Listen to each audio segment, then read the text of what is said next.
Parti, Michel, c'est bon? Oui, c'est bon. On t'écoute, attentivement. Donc, Michel Pinault, je suis le secrétaire de la section des retraités de la FAP d'Indre-et-Loire. Donc, j'avais préparé une petite intervention. Jean-Marie Pernaut, chercheur à l'IRES, spécialiste des mouvements sociaux, écrivait dans Vie Nouvelle numéro 180, je cite, « Le retraité est un salarié qui s'est émancipé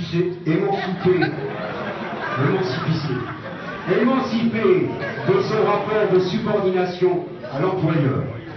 Sa pension est du salaire socialisé. Les retraités font naturellement partie du mouvement syndical parce qu'ils sont des salariés dispensés d'activité. Quand on parle de salaire, d'emploi et de retraite, c'est la même chose. N'est-ce pas sur cette base qu'il faut principalement travailler pour y voir enfin clair sur le rôle et la place des retraités dans la société ?» Fin de citation.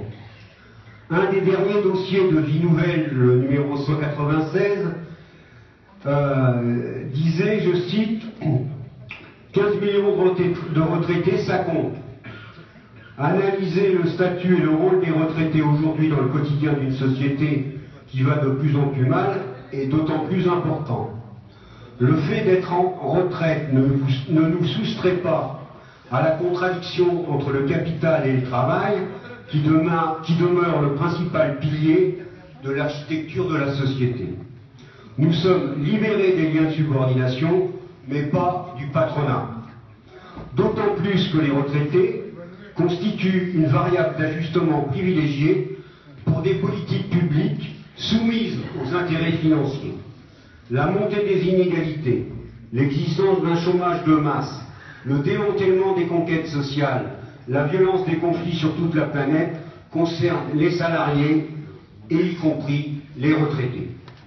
Dans un document de l'Union fédérale des retraités, sorti en mars 2015, soit tout juste un an après le congrès de l'UCR à Saint-Étienne, un document qui s'appelait « Enjeux du syndicalisme retraité », il était précisé.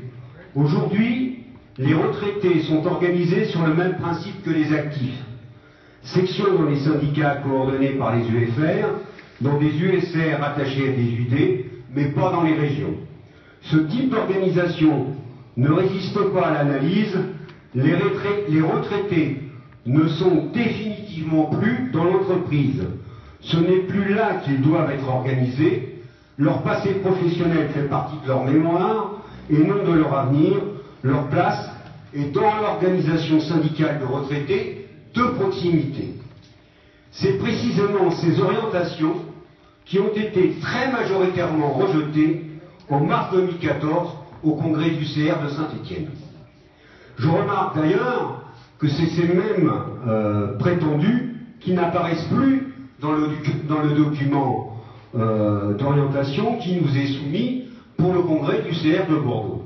Cependant, il me semble pour le moins curieux de voir que des préconisations du CR en mars 2015, un an après le congrès de mars 2014 à Saint-Étienne, rejoignent celles du patronat qui ne veut plus voir les anciens que hors de l'entreprise. Ça mérite que l'on se pose des questions. Quid de la responsabilité sociale de l'entreprise, en particulier en matière de santé? Quid du bénéfice des œuvres sociales du comité d'établissement ou du comité d'entreprise? Quid de la reconnaissance du travail accompli?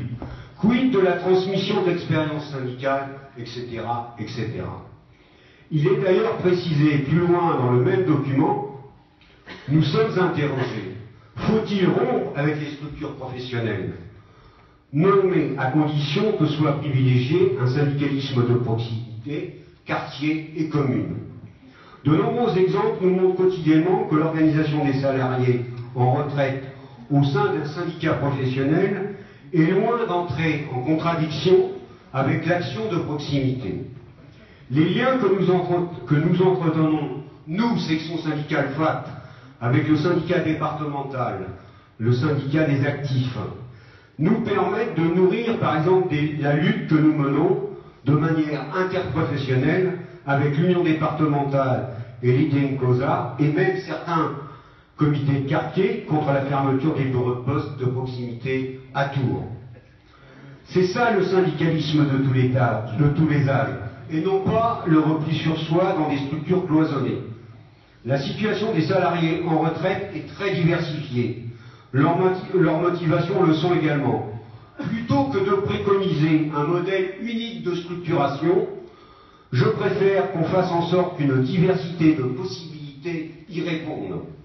Plus nous travaillons à confédéraliser notre diversité, plus nous dépensons nos énergies positivement plutôt que d'alimenter des querelles internes suspicieuses. Merci.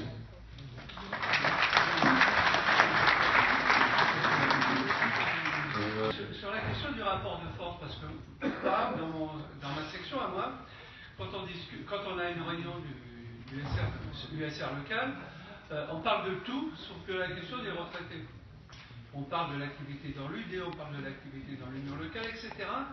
Et l'activité retraitée, si j'interviens pas ou si un autre camarade n'intervient pas, ça se pose pas. Et c'est les mêmes camarades qui me disent rapport de force, rapport de force, rapport de force. Moi je pense que le congrès arrivant, on a besoin de travailler cette question-là.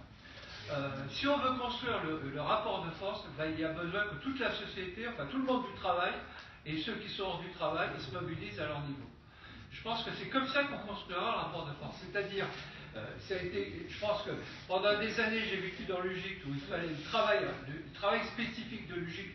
C'était de façon à ce que les ingénieurs écoles, ils s'interrogent aussi, ils soient acteurs aussi du mouvement social, qui participent au rapport de force, que les retraités, que les salariés, là ça paraît naturel, ils soient là-dessus, et que les retraités soient aussi à leur niveau en direction des retraités, et y compris quand on voit les chiffres, on a du boulot à faire. Et je pense que c'est comme ça qu'on travaillera, et je pense que c'est comme ça qu'on fera bouger dans le rapport de force dans le pays.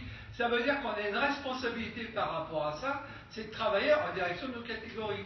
Et pourquoi je dis ça? Parce que regardons par exemple, le nombre de retraités, alors dans le rapport c'était donné, mais le nombre de retraités qui ne veulent pas adhérer chez les retraités, qui restent chez les actifs. Le nombre de retraités qui font marcher des unions locales, qui font marcher des unions départementales, etc., qui font marcher dans des fédérations, mais qui ne se préoccupent pas. Vous voyez, c'est pas filer un coup de main, ça, hein, c'est ne s'occuper que de ça. Je veux dire, en même temps, ils peuvent avoir tout un langage, mais ils n'aident pas du tout à la dimension de la création du rapport de force dans le pays. Et je pense qu'on a vraiment besoin de travailler cette dimension-là par rapport à comment on fera bouger le rapport de force. Et si les retraités on ne fait pas bouger, quand on dit un tiers, je veux dire, ça va peser lourd de ne pas faire bouger dessus. Je pense que c'est quand même quelque chose qui me semble important. Après, deuxième aspect, sur la question de... Alors, je saute du coq à l'âne, hein, mais sur une société pour tous les âges. Moi, vraiment, je vous invite à regarder... Alors, il y a des camarades qui n'ont pas Internet, évidemment, mais à regarder sur le site de l'UCR, d'abord les travaux d'aujourd'hui, pour faire plaisir, mais de regarder les travaux d'aujourd'hui, mais de regarder y compris le colloque qu'on a fait la semaine dernière au Conseil économique et social. Je pense que, y compris le rôle de la CGT qui a été important. Ça fait depuis des décennies maintenant que quelques camarades dans l'UCR ont travaillé sur l'idée de la société pour tous les âges. Je pense que dans l'intersyndicale, vous regarderez, je pense que tout le monde dans l'intersyndicale maintenant est sur ce créneau-là. Et ça, c'est ce qu'on a fait bouger aujourd'hui et qui me semble important.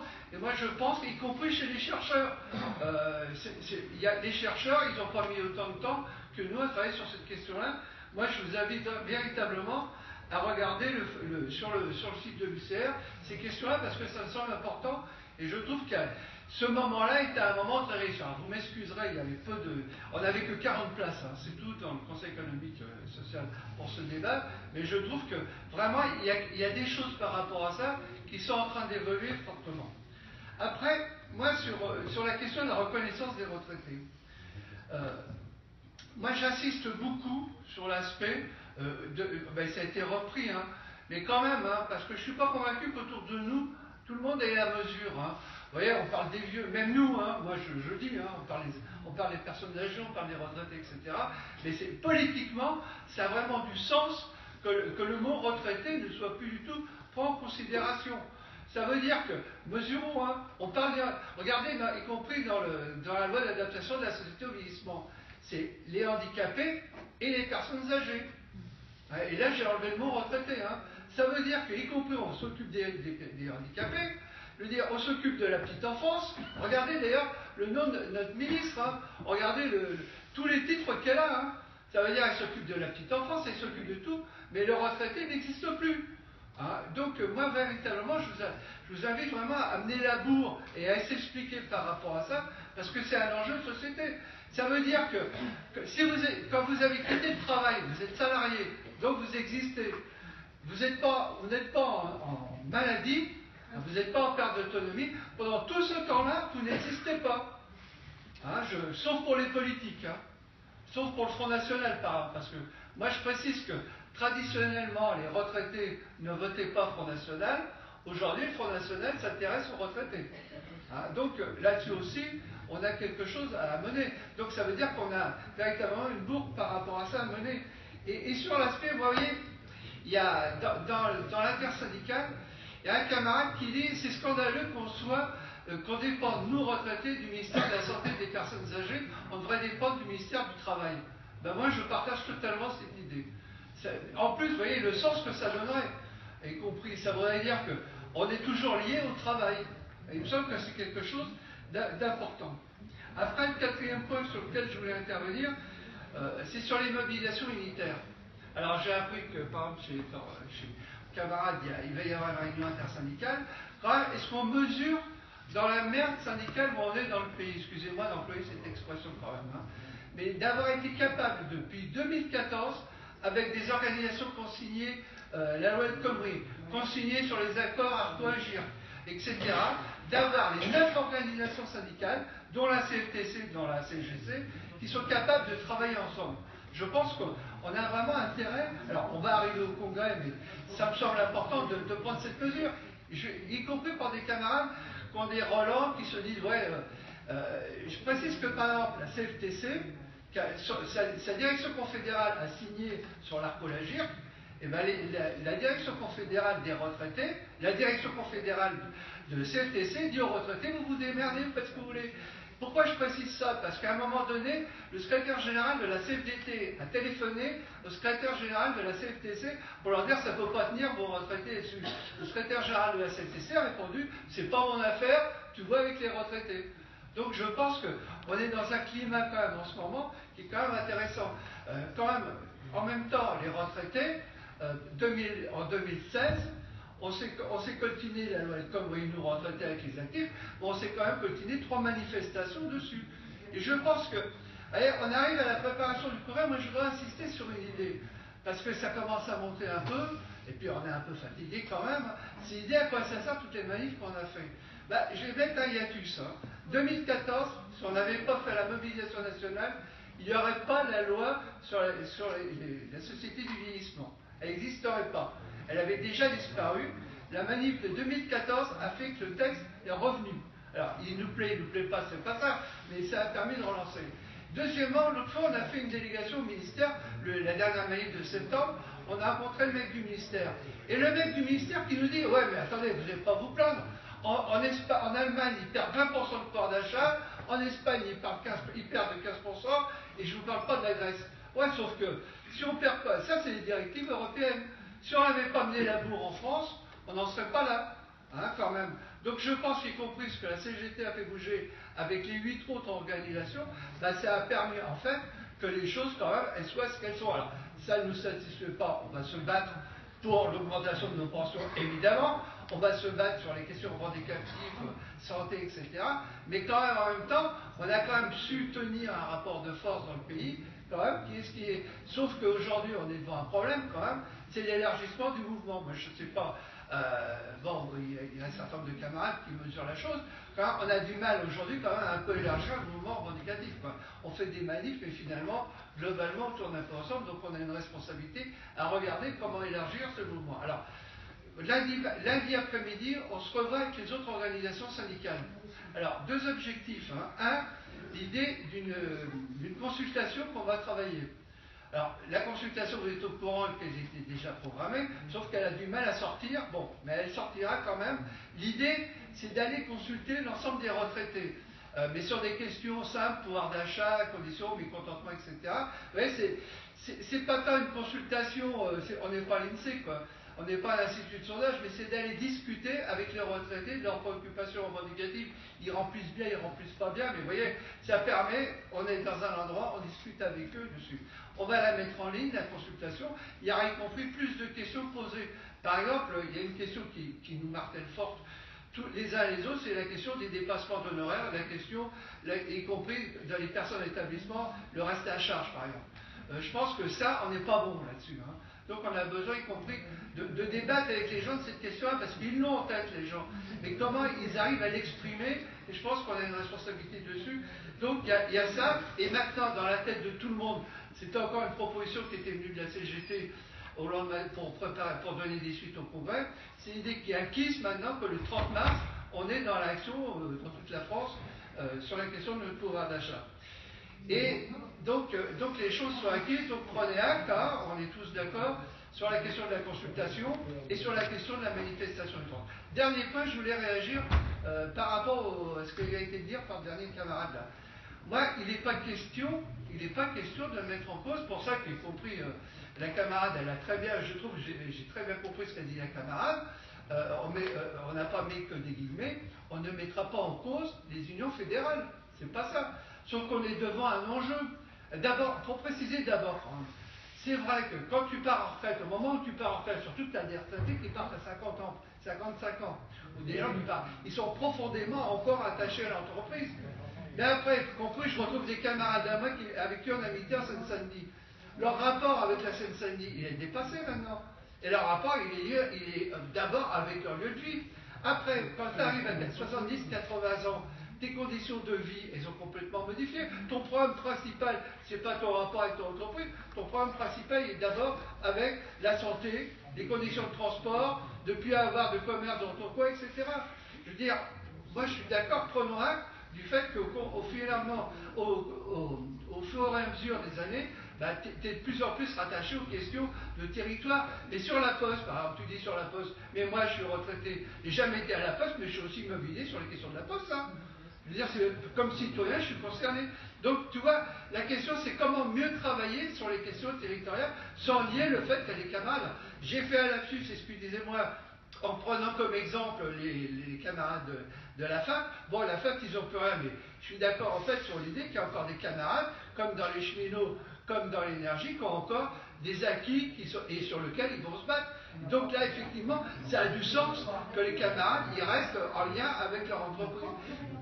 Mais je pense que véritablement, au fur et à mesure que le temps passe, et comme tout le monde d'ailleurs, je veux dire, un mec, y compris un jeune, il est intéressé par l'école dans son coin. Je pense qu'il est intéressé par la santé, mais le problème c'est que nos revendications elles sont d'abord liées à là où on est. Dans l'entreprise, les revendications elles étaient liées à là où tu travaillais, plus là où tu vis, mais pour nous retraités, je suis désolé, sont d'abord liées à là où on vit fondamentalement. Voilà, merci. Bon, je vais donner la parole au camarade là, et puis après Richard. Vas-y. Marc Jourdain, retraité l'éducation nationale, ont vu les dégradations du pouvoir d'achat.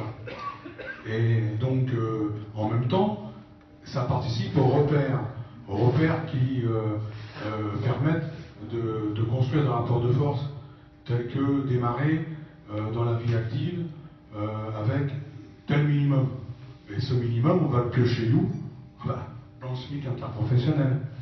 Donc il y a plein de questions interprofessionnelles dans les revendications de la CGT et plein de convergences. Sauf que je crois que c'est le débat qui permettrait peut-être de donner un coup d'accélérateur à ce rapport de force qu'on essaie de construire. Parce que force est de constater que on est un petit peu en panne sur disons, cette chape de plomb d'idées que l'on a quand même en permanence, y compris dans les médias, puisque les médias, ils ont quand même une énorme importance. Donc je crois qu'on pourrait gagner D'ailleurs, je suis en train de travailler ça. On est en train de préparer un congrès dans le 45, dans le secteur éducation nationale, dans le syndicat où je suis, et je mets en débat ça à partir des résolutions interprofessionnelles de l'Union départementale 45, dans lequel il y a des revendications qu'on peut travailler en spécifique aussi. Parce que on verra bien par le débat que finalement les questions de transport, les questions de protection sociale dont on a parlé tout à l'heure, j'en passe à des meilleurs, finalement ça nous lie tous ensemble, quoi. Et voilà où j'en étais personnellement dans cette recherche de faire converger vraiment profondément à partir des revendications, parce que je crois que les revendications, ça permet quand même de faire des repères dans le combat, mais en même temps, on sait très bien quand on approfondit la crédibilité des revendications, eh bien c'est bien la société qu'on met en question. Voilà. Parce que le SMIC, par exemple, c'est pas faisable si on reste dans le schéma capitaliste. Et c'est à nous de montrer à quel point c'est un des premiers pays, la France, qui rémunère d'une manière considérable ses actionnaires. C'est comme ça. Alors, toutes ces réalités, il faut quand même les faire ressortir, parce que sinon, ça va être le pilonnage. Hein. Voilà. Ça va être... Merci. Donc, Richard Rouget, et après se prépare Francisco.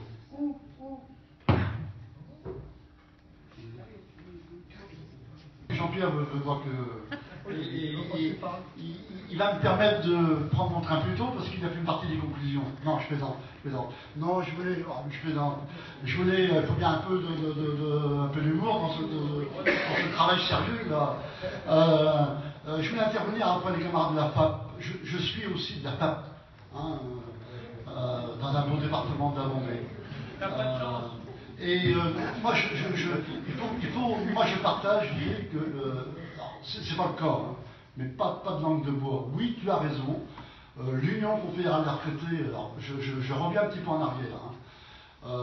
Avant le congrès de Saint-Étienne, alors je voulais comment dirais-je, commencer par ça, les conclusions, parce que ce qui a un peu changé, c'est que le congrès de Saint-Étienne, on l'avait aussi préparé avec des forums, mais avec des forums qui avaient chacun un thème. Hein, là, c'est différent parce que dans les 9 forums, on a tous eu la même introduction, hein, que Jean-Pierre vous a présenté ce matin. Et dans un des forums préparatoires au congrès de Saint-Étienne, notamment celui de Marseille, il était consacré syndicalisme retraité de proximité. Et le débat du congrès nous a permis effectivement, comment dirais-je, de ne pas commettre l'erreur, hein, si tant est qu'on l'a commise, mais je préfère le dire comme ça, hein, de ne pas commettre l'erreur de, comment dirais-je, de croire qu'on voulait supprimer les unions fédérales de retraités. Et même si tu as raison, le document auquel tu fais référence a été publié après. Mais les choses bougent, les choses évoluent. Moi, je partage comme d'autres. Hein, moi, je suis de la FAP, j'ai été secrétaire général de mon UD. Hein, et merci comment dirais-je, à l'époque, la Fédération des VDT qui nous accordait des libertés syndicales pour pouvoir militer à l'Interpro. Je suis donc l'animateur, je ne sais pas s'il y arrive, de l'USR CGT Vendée. Je suis de la FAP, donc je suis quand même très attaché à mon ex-entreprise et surtout à ma fédération. Mais je dis, les choses évoluent. Vous avez lu comme moi les 2 derniers journaux fédéraux de la FAP. Hein, donc je dis bien, pas le journal de l'Union fédérale des retraités FAP, le journal de la fédération. L'avant-dernier, la totalité de l'édito du secrétaire général était consacrée à la continuité syndicale. Parce qu'effectivement, il va y avoir 12 000 départs en cessation d'activité, je ne sais plus comment le dire, hein. Et comment dirais-je, nous sommes invités à convaincre les camarades adhérents à la CGT qui sont toujours en activité et qui en ont ras-le-bol effectivement, hein, des conditions de travail qu'on leur impose, hein, et qui veulent partir, comment dirais-je, les gagner à poursuivre leur engagement avant d'être complètement retraités, hein, pour dire ça comme ça. Ils vont quitter leur activité, qui maintiennent leur engagement à la CGT maintenant et après une fois qu'ils sont à la retraite. Donc la totalité de l'éditorial consacré à ça. Et le dernier journal de la FAP, il y a, comment dirais-je, 2 pages, si je me souviens bien, consacré à continuité revendicative. Donc il y a des choses qui se rejoignent. Hein. Aujourd'hui, à Montreuil, l'Union fédérale des retraités de la métallurgie organise un débat à partir des documents préparatoires au 11e congrès de l'UCR. Mercredi prochain, 1er février, l'Union fédérale de la FAP organise un débat à partir des documents d'orientation, du projet de document d'orientation de l'UCR par rapport au 11e congrès. Et pour la première fois depuis très longtemps, l'Union fédérale des retraités de la FAP invite les camarades de la FAP qui ont des responsabilités à l'UCR à participer à ce débat. Donc voilà, moi je crois qu'il faut qu'on prenne les choses comme ça. J'étais postier. Très objectivement, très honnêtement, de manière intellectuellement parlant, qu'est-ce qui me rattache à mon ancienne entreprise? Ceci dit, je partage avec vous, avec tous les actifs, hein, comment dirais-je, la leçon que nous avons du service public, y compris du service public de communication ou service public postal, pour dire ça comme ça. Je partage ça et je défends ce service public postal-là. Comment dirais-je, je suis en train de perdre ce que je voulais dire. En même temps, comment dirais-je, on partage cette conception que nous avons, hein, comment dirais-je,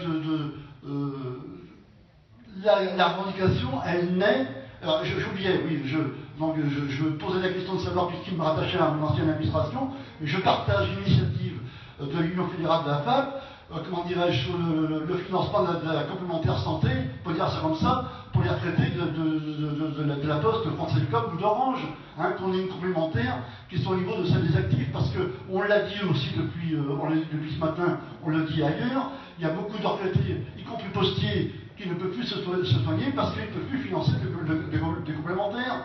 Donc voilà, moi je considère que les choses évoluent, et objectivement, on a besoin de ce syndicalisme né, comment dirais-je, à l'entreprise, de poursuivre ce syndicalisme-là, ce qu'on appelle continuité syndicale de fidélité. On a aussi besoin de construire ce syndicalisme revendicatif à partir de ce que, comment dirais-je, de ce que l'on vit là où on est, hein, dans le quartier, une commune. Hervé fait des références, comment dirais-je, aux batailles qui sont menées, qui mènent encore par rapport au maintien de la présence postale en milieu rural ou en milieu urbain. En Vendée, on fait la même chose. On le fait partout ailleurs. On a des choses communes.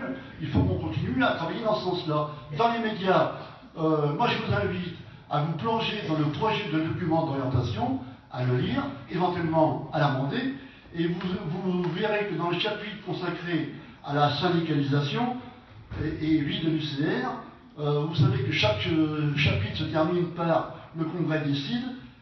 En l'occurrence, le Congrès décide, alors mandate la commission qui est mise en place, hein, sur la question des structures, mandate la commission élue par le comité général de l'UCR à faire un état des lieux sur les structures syndicales existantes et engager des réflexions pour des évolutions possibles au 12e congrès de l'UCR. Voilà. Il faut qu'on en discute. Et puis, comment dirais-je, si vous avez des choses à dire par rapport à ça, faites des amendements. Proposez des amendements. Oui, juste avant de passer la parole à Francisco, un petit point à propos des assurances complémentaires santé. Bon, une information, c'est que l'Union fédérale, pour ce qui est de la métallurgie, l'Union fédérale de la métallurgie travaille avec la Fédération de la métallurgie à ce que dans les négociations sur les prochaines conventions collectives départementales ou régionales, bon, la question des complémentaires santé des retraités soit abordée. C'est une information qui montre aussi que des interactions entre UFR et fédération peuvent naître peut-être un dépassement des situations actuelles et que bon, ça peut être une piste à suivre. Bon, je passe la parole à Francisco. Merci. Merci.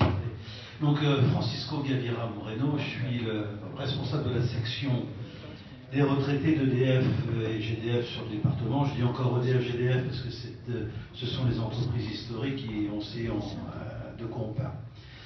Alors, moi, je vais avoir une prise de parole un petit peu différente de la vôtre parce que, franchement, ce genre de réunion, ça me barbe.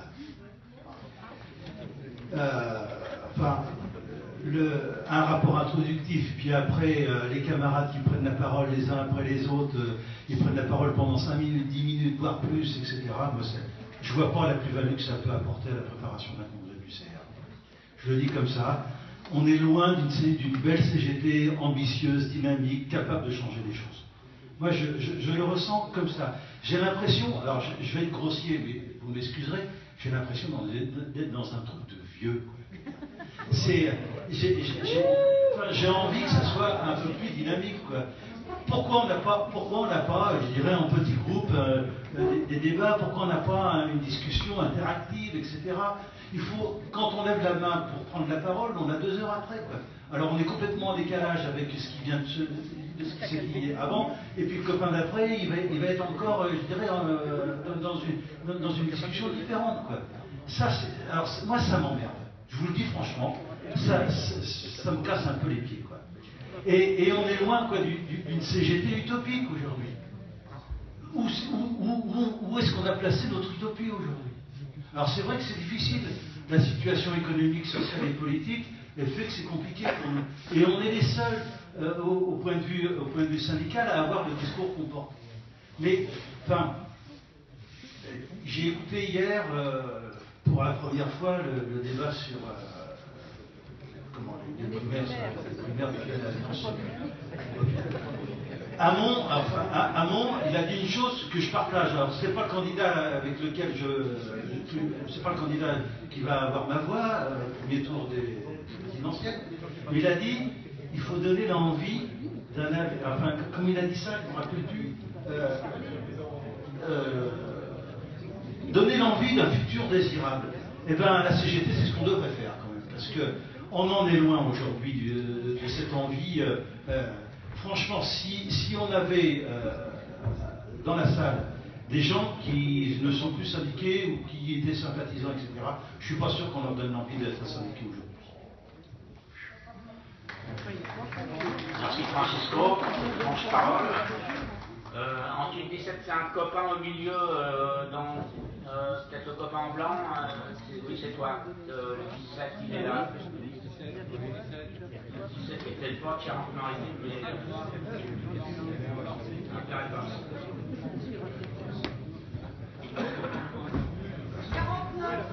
Claude Averti, donc d'AFAP encore, excusez-moi, c'est pas mal. On envahit, j'ai l'impression. 49. Je ne sais pas si je veux donner envie, hein, bon, excusez-moi si c'est pas le cas, hein, mais bon. Voilà, c'est ce que je pense. Je vais commencer par rapport à notre pouvoir d'achat, parce que je trouve qu'on n'en parle pas beaucoup, notre pouvoir d'achat, et c'est quand même quelque chose d'important. Hein. Ça va sur l'ensemble de nos revendications, hein, quelque part. Hein. Si on ne peut pas soigner, etc., parfois, c'est le pouvoir d'achat. Moi, je trouve que notre pouvoir d'achat, il est très très loin de nos besoins. Et je trouve aussi qu'on ne parle pas suffisamment de nos besoins. C'est à partir de ça qu'il faut qu'on fasse nos revendications. Alors, c'est vrai, je ne sais pas si ça donne envie, mais moi ça me donne envie quand même d'avoir une pension plus importante, et elle en est bien loin. Alors la question qu'on se pose, nous, à la FAT, c'est pourquoi on serait payé moins cher en retraite que quand on travaille? Est-ce qu'on n'a pas les mêmes besoins? Moi je trouve que j'ai même plus de besoins, puisque je ne travaille plus, donc j'ai besoin de plus de loisirs quelque part. Donc voilà, nous on se pose, on se pose pas la question, c'est notre revendication, c'est celle d'avoir un minimum qui est le SMIC, et qui est même un SMIC revalorisé à 2000 €. Voilà, et ça poserait beaucoup moins de problèmes pour les retraités de vie, parce qu'il y en a qui sont en dessous des 1000 €, hein, on le sait, j'ai été dit ce matin, mais je leur dis, hein, et souvent des femmes, hein, qui ont des retraites très basses. Donc, alors, en plus, il y a une autre question qui est les maisons de retraite, les EHPAD, ils sont à combien? Donc, souvent à plus de 2000 €. Voilà. Bon, il y en a quelques-uns qui sont en dessous, mais enfin bon, c'est, voilà. Des fois même 3 000, hein, donc on en a chez nous à 3 000 euros. Hein, donc voilà. Donc si on veut pouvoir on sait pas notre avenir, où on va. Donc peut-être en EHPAD, si on a les moyens. Sinon, bah, ça sera soit la vente de la maison, etc. Enfin, vous voyez, vous savez bien tout ce qui se passe. Et quand même, on a travaillé toute notre vie pour ça. Hein. Donc ça, c'est la première chose. Deuxième chose sur les structures, parce que moi je trouve que c'est quand même très important. Hein. C'est quand même notre militantisme, c'est quand même l'avenir de la CGT. Donc nos structures, moi je pense qu'on a deux jambes. Hein. On a la jambe fédérale et la jambe interpro. Et on a besoin des deux. Et on a besoin pour nos revendications de l'interpro. Nous, on a une assemblée générale l'année dernière. On a parlé des services publics et comment on peut défendre les services publics dans l'ensemble du territoire du Maine-et-Loire. Et c'est valable partout ça. Et forcément, on ne peut pas le faire tout seul, on peut le faire qu'avec les actifs, et on peut le faire aussi qu'avec les autres retraités et les autres actifs, tout le monde quoi. Donc on a besoin de tout ça. Et on a besoin, ce qui n'empêche pas, moi je suis attaché à ma fédération, et quand on veut je vais faire la liaison avec la continuité syndicale, on a dit, ça a été dit déjà, et moi je suis complètement d'accord avec ça, que c'est avec les actifs qu'on va faire cette continuité syndicale. Donc on peut le faire que dans notre syndicat. Ou alors, voilà, c'est nous les retraités et les actifs qu'on va donner envie aux futurs retraités ou aux retraitables de rester à la CGT parce qu'ils ont des revendications, parce que il n'y a que comme ça qu'ils vont pouvoir avoir une vie correcte et puis être en manifestation le 30 mars, etc. Voilà, avec nous. Donc je pense qu'on a besoin de rester dans notre syndicat et en même temps de travailler au revendicatif avec tout le monde actif et retraité.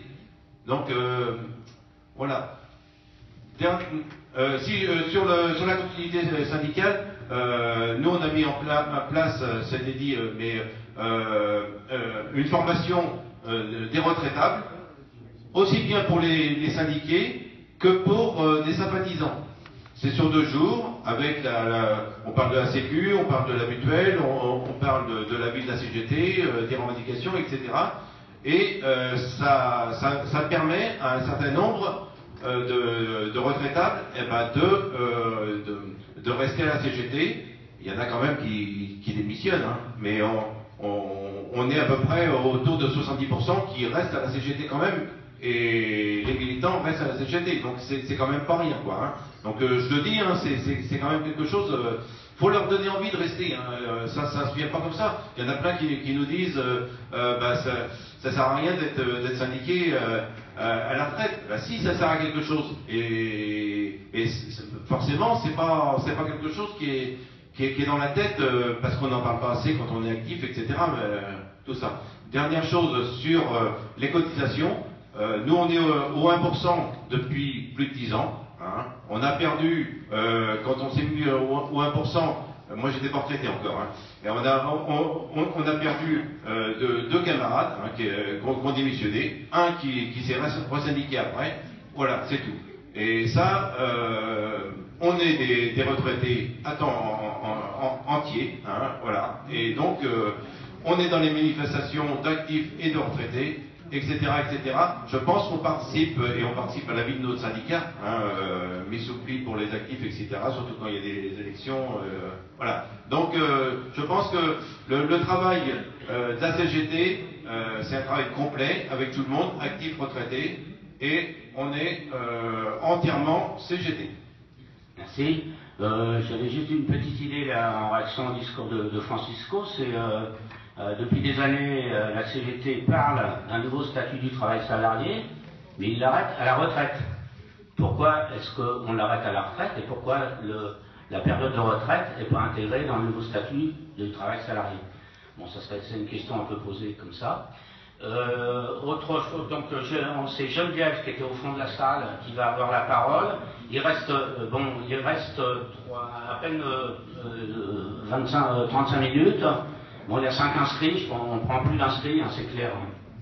Et si on veut tenir dans les... On ne prend plus d'inscrits, si on veut tenir dans les... Ah bah oui, d'accord, mais c'est 4 heures. Moi, j'y peux rien, hein, j'y peux pas. Oui, Geneviève Guibert de la CGT Santé, retraité santé. Dans l'intervention du début, il avait été question de solidarité intergénérationnelle. Attends, je m'assois. Il avait été question de solidarité intergénérationnelle. Alors, ce que je voudrais dire, c'est que, en fait, dans cette société-là, la solidarité intergénérationnelle, on nous demande de l'avoir, en fait, pour éviter de payer au maximum. Alors, par exemple, étant dans la santé, on pousse les gens à sortir plus vite de l'hôpital, et donc, pour que c'est les familles après qui s'occupent, il y a encore plus de reste à charge à payer, etc. C'est les grands-parents qui s'occupent des petits-enfants. Enfin bon, on demande que pour les personnes âgées, que ce soit les familles qui prennent en charge, que pour les fins de vie, etc. Donc, je crois que dans cette question de solidarité intergénérationnelle, c'est important de mettre en garde par rapport à ça, par rapport au fait que de plus en plus, bon, on est dans une société capitaliste et que de toute façon, on ne résoudra pas le problème sans s'attaquer au fond du problème. C'est-à-dire que les profits sont de plus en plus importants et de plus en plus sur notre dos. Quand on voit les maisons de retraite, ça devient des fonds de pension qui achètent, les cliniques, pareil, ça devient de plus en plus gros, et avec des profits de plus en plus importants, et le reste à charge, ce que doivent payer les gens, qu'ils arrivent de moins en moins à payer, donc les retraites, elles ne suivent pas. Donc, ce qui veut dire qu'on ne pourra pas de toute façon le résoudre dans le cadre de cette société-là. La loi, donc la solidarité, ce qu'il faut l'avoir, c'est la solidarité dans la lutte. C'est-à-dire que la lutte, justement, des travailleurs, la lutte des retraités, elle est contre le même système et contre cette exploitation. Et que, par exemple, avec la loi El Khomri, ce qui a été organisé un peu plus, c'était justement cette solidarité intergénérationnelle dans la lutte. Et je pense que ça, il faut le continuer. Par exemple, quand Stéphane il appelle de venir soutenir telle ou telle entreprise qui est en lutte, qui fait la grève et tout ça, je trouve qu'on est tous concernés pour aller soutenir, que ça soit retraité ou actif. Le 7 mars, on en a parlé tout à l'heure, que au niveau des retraités, il y a un appel pour aller manifester. Donc on va manifester en soutien aux travailleurs de la santé, mais en même temps c'est pour notre intérêt aussi. C'est-à-dire que je crois que c'est important qu'on ne voit pas les retraités comme des consommateurs, mais comme des anciens travailleurs. Voilà. Donc je crois que la question du lien avec la fédération et du lien avec le travail qu'on a fait avant, dans ce sens-là, c'est important. C'est-à-dire que on n'est pas que des consommateurs. Et la lutte qu'on mène, c'est la lutte contre l'exploitation qui se fait à tous les niveaux dans la société. Bon, quand on dit qu'on supprime les services publics, etc., bon, c'est en lien avec l'austérité qui est décidée au niveau du gouvernement, en lien avec la question de l'Europe. Et bon, on sait très bien que l'austérité n'est pas pour tout le monde. Voilà. Je voulais donner des exemples. Juste, par exemple, à l'hôpital, les conséquences des changements et des réorganisations. Ça donne par exemple qu'au niveau de la consultation antidouleur, ils vont supprimer une infirmière. Ce qui veut dire que maintenant, c'est de plus en plus long pour avoir des rendez-vous pour les consultations antidouleur. Ce qui fait que on reste avec sa douleur. Voilà, donc c'est un service qui n'est plus rendu. Donc les services publics qui se cassent la gueule. Donc c'est important d'aller soutenir à la fois en tant qu'usager et en tant que soutenir les camarades qui se battent. Je crois que ce qui est important, donc, c'est la question d'augmenter le rapport de force voilà, par rapport au capital qui se place à n'importe quel niveau, c'est-à-dire que ça soit au niveau des entreprises ou au niveau ou en tant que les conséquences qu'on subit, quoi. C'est bon? Voilà, oui. C'est bon, merci. Donc ensuite, on a Michel Vautier de la RATP, qui est ici devant.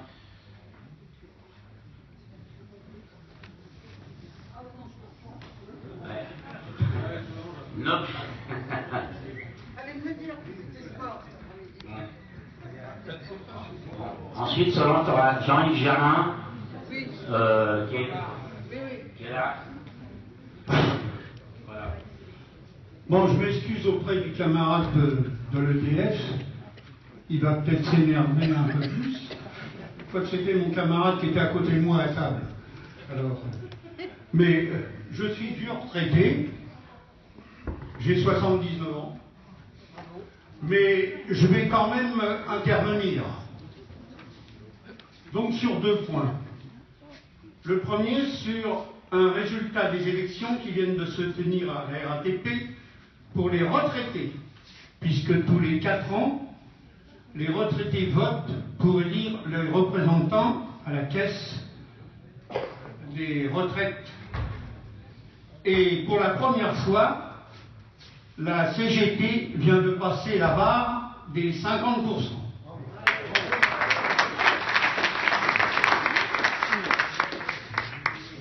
Nous avons obtenu donc 50,9%, soit c'est une progression par rapport à il y a 4 ans de 2,35%. Tous les autres syndicats ont perdu, sauf Sud. Alors, il y a 44 000 retraités RATP. La CGT a fait 11 000 voix. Et malheureusement, nous n'avons que 1100 syndiqués. Il y a du travail à faire. Hein. Et pourtant, je dois vous dire que les camarades font du boulot. Il y a du travail de fait, il y a un journal, etc. Je ne développe pas de façon à ce que tout le monde puisse s'exprimer. Mais sur les 1100 syndiqués, il y en a 600 en région Île-de-France et 500 en province. L'Île-de-France actuellement perd en syndiqués et la province est en train de gagner. Notamment dans 3 régions, la Bretagne, la région PACA, etc., et le nord de la France. C'est vraiment les 3 régions qui ont progressé beaucoup, il y en a d'autres, hein, mais c'est vraiment ces 3 régions. Pourquoi ce problème qui fait qu'il y a des différences? Eh bien, quand on est syndiqué, retraité et qu'on est en Île-de-France, les soins sont gratuits, puisque nous avons des médecins de la RATP, nous avons des ophtalmos RATP, etc., puisque avec les actifs, on a 14 centres médicaux. Ce qui change pour les camarades qui arrivent en province, c'est terminé ça, hein? Docteur, pharmaciens, etc. Voilà le problème. Et donc, c'est ce qui fait que, de plus en plus, et nos camarades qui viendront au congrès du CER interviendront là-dessus, de plus en plus, les syndiqués se rapprochent des USR. Nous avons, je pense, maintenant, je crois, peut-être 5 ou 6 USR où il n'y a pas encore un camarade de la RATP qui milite. Partout ailleurs, il y en a quand même pas mal. Et ce qui fait que on travaille sur 2 points. On peut être toujours militant à Paris, s'occuper toujours de notre entreprise, parce qu'à la caisse de retraite où nous avons un élu, puisqu'il y a 2 élus, hein, un CGT et l'autre c'est l'Entente, c'est là qu'on discute encore des salaires. Eh oui, on discute encore des salaires à la RATP. On discute actuellement de la 13e pension, c'est-à-dire que les actifs ont obtenu en 2012 la 13e pension et ils ont demandé que les retraités la touchent aussi. Le patron, la direction a lâché en donnant la 13e pension pour tous ceux qui sont partis à partir de 2010. Tous les autres, comme moi, etc., hein, moi je suis en retraite depuis 90, tous les autres, on ne l'a pas. Et donc, on négocie, et le soir du résultat des élections, le directeur est venu voir les camarades à Paris, il leur a dit, au fait, pour votre 13e pension, là, il reste, oh allez, en gros, il reste 3000, 4000 retraités, on va faire un effort. Ça, c'est une question de rapport de force. Hein. Ça, c'est une question de rapport de force. Hein. Il n'est pas venu comme ça dire il a vu le résultat des élections. Alors, on a du boulot à faire, mais je dois vous dire que les camarades qui militent dans les USR maintenant, en province, sont tous contents, bien accueillis. Alors ça fait drôle des fois, la première fois quand on dit on est RATP, bah oui, on est RATP, mais je pense qu'il faut les deux, et on doit continuer de progresser en ce sens. Voilà, c'est tout. Au passage, pendant que je transmets le micro, moi je voudrais remercier les camarades de la RATP parce qu'il y a quelques années, ils ont gagné une procédure suite à une procédure contre les opérations de discrimination syndicale. Ils ont gagné un gros morceau et ils nous en ont redistribué une petite partie. C'était assez remarquable de leur part, ça ne se fait pas tout le temps. Merci à eux.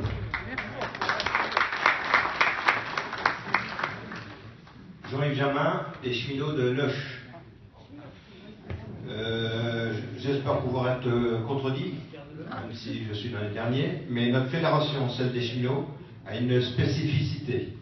Nous n'avons pas de syndicats départementaux, mais des syndicats par bassin d'emploi cheminots, même s'il y a moins de syndicats CGT suite aux fermetures de gares. Il reste des sections de retraités rattachées aux syndicats de ces centres ferroviaires. Et surtout aux UL, qui sont des UL rurales, parce que comme ce sont des sections qui sont en milieu rural. En Indre-et-Loire, nous avons 4 sections cheminots rurales qui peuvent jouer un grand rôle dans les structures interpro de retraités.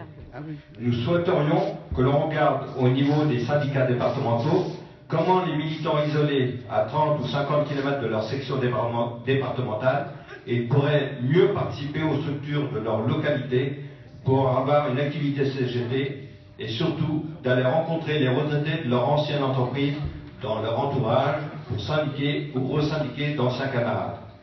En clair, notre proposition, c'est de pouvoir développer des sections de retraités d'entreprise et multipro autour de nos UL.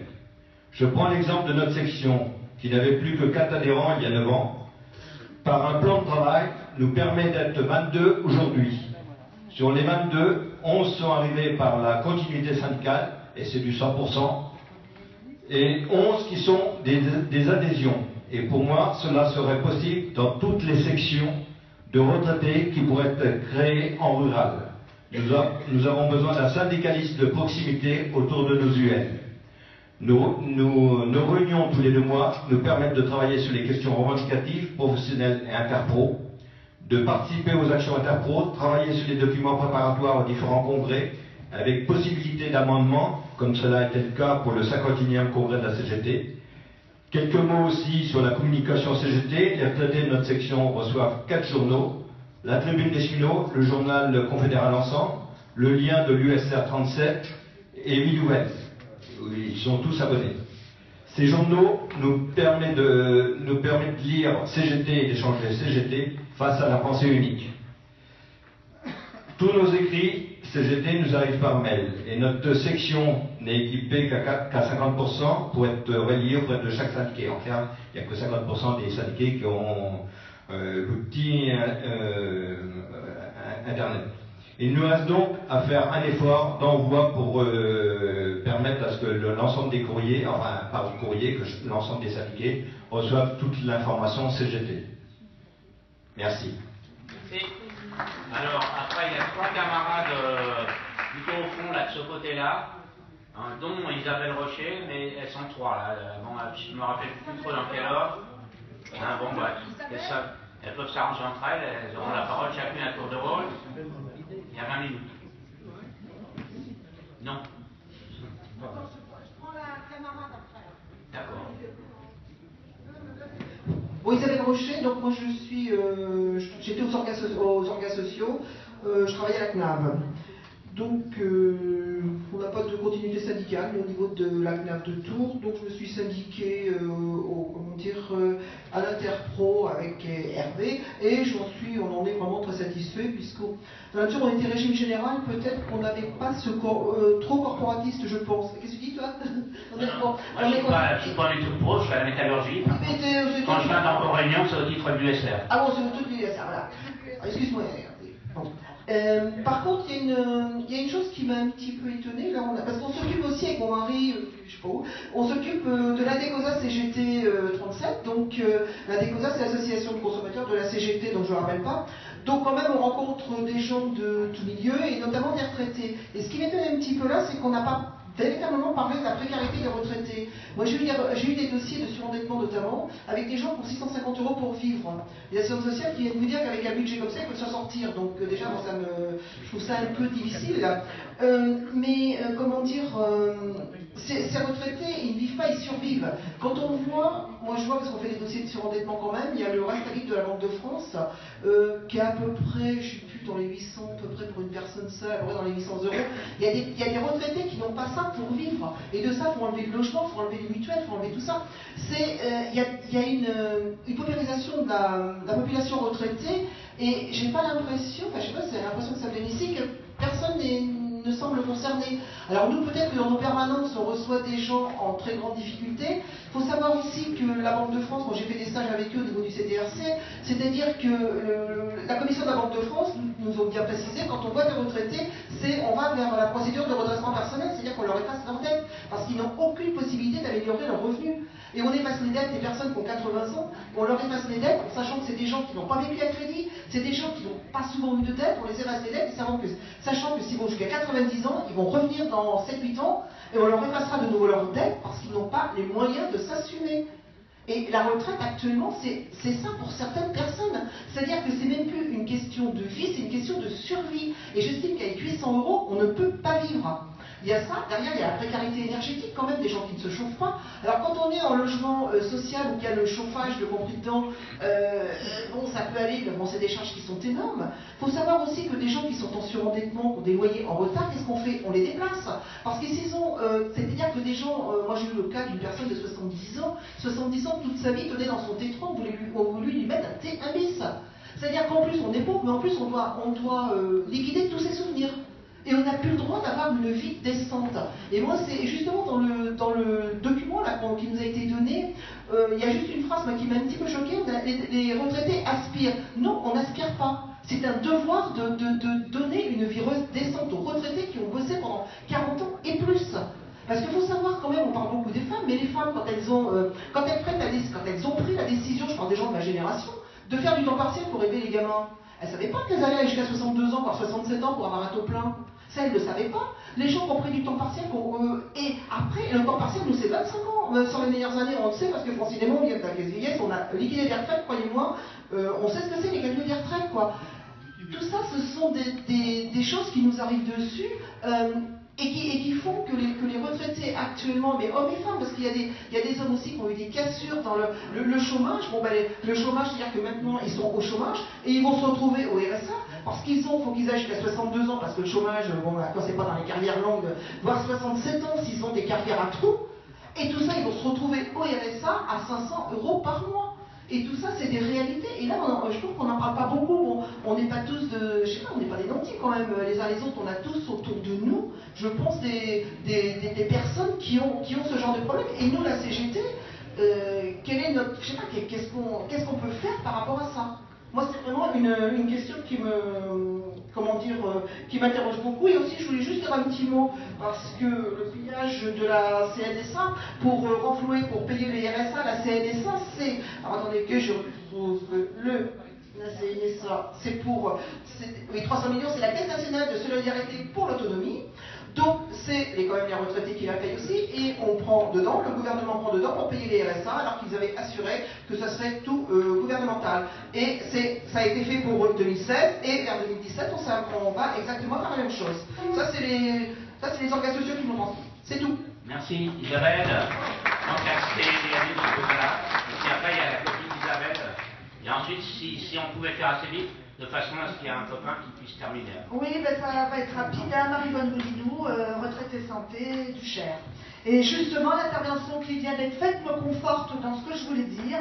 C'est que moi, je suis un peu surprise que dans ce document, le document préparatoire au Congrès, et dans la plupart des discussions, on ne parle pas des revendications.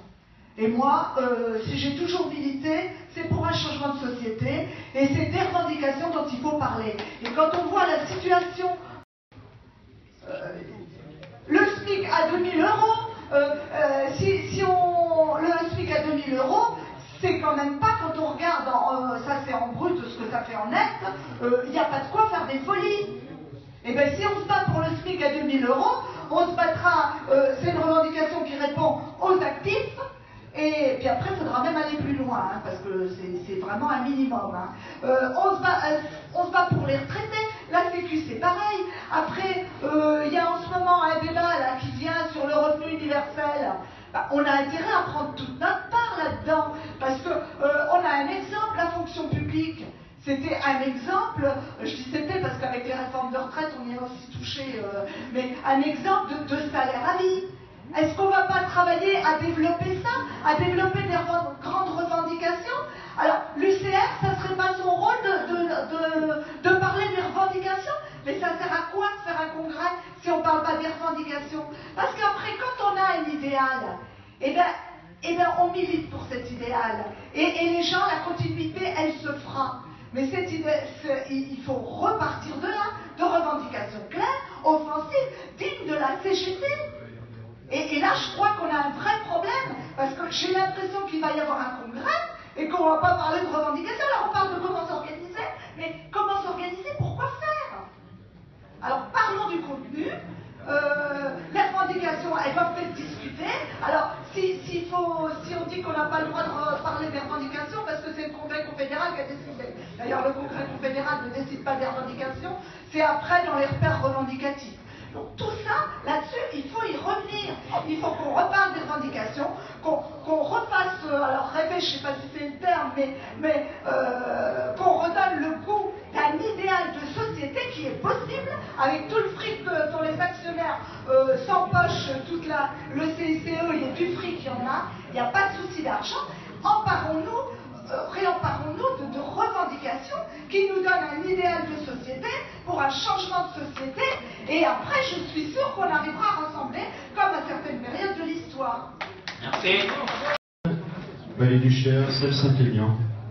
Je fais partie du bureau de l'USR 41, ou plus. Donc je vais porter là un peu la parole des syndicats multipro, parce qu'on a entendu beaucoup parler des syndicats des UFR, hein.